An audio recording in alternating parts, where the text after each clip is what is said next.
Start. अध्यक्ष जी, उच्चतम न्यायालय में अंततः संघ की जीत हुई।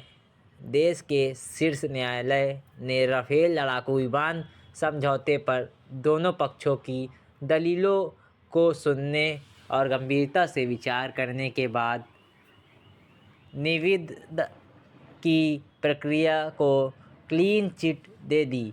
अगर सब कुछ सही रहा तो जल्द ही हमारी वायुसेना में ये लड़ाकू विमान शामिल हो जाएंगे। हमारी वायुसेना की धार और रफ्तार में गुणात्मक वृद्धि होगी। राफेल के आने से हम पड़ोसी देशों के मुकाबले में प्रबल होंगे।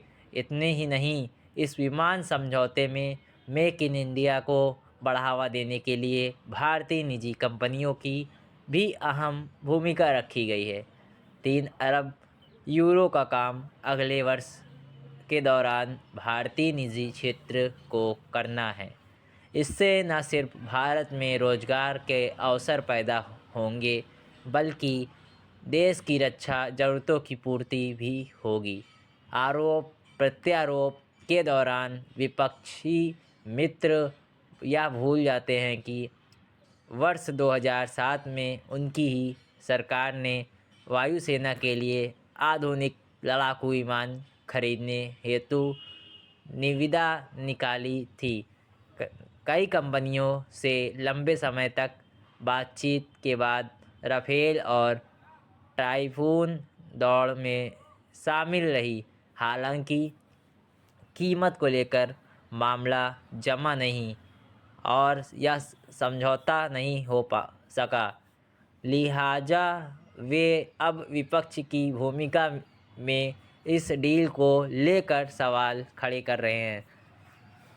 महोदय, मैं सदन को यह बताना चाहता हूं कि वर्तमान में भारतीय वायुसेना के मुख्य लड़ाकू विमान सुखोई रूस से खरीदा गया है।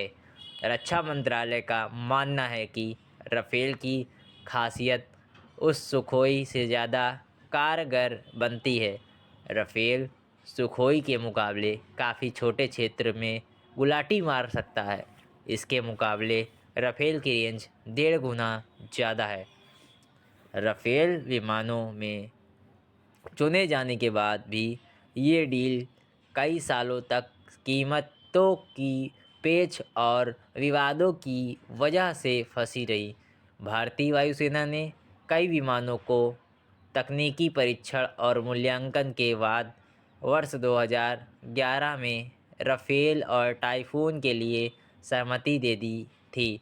इसके बाद वर्ष 2012 में राफेल को न्यूनतम मूल्य के आधार पर फाइनल करने पर बातचीत शुरू हुई।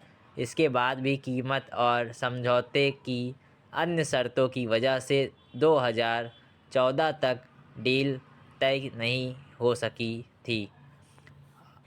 अब जबकि हमारी सरकार ने इससे अंतिम रूप दे दिया है, तो बेवजह विवाद खड़ा करके विपक्षी मित्र इस विमान से सेना को महरूम कर देना चाहते हैं। स्टॉप।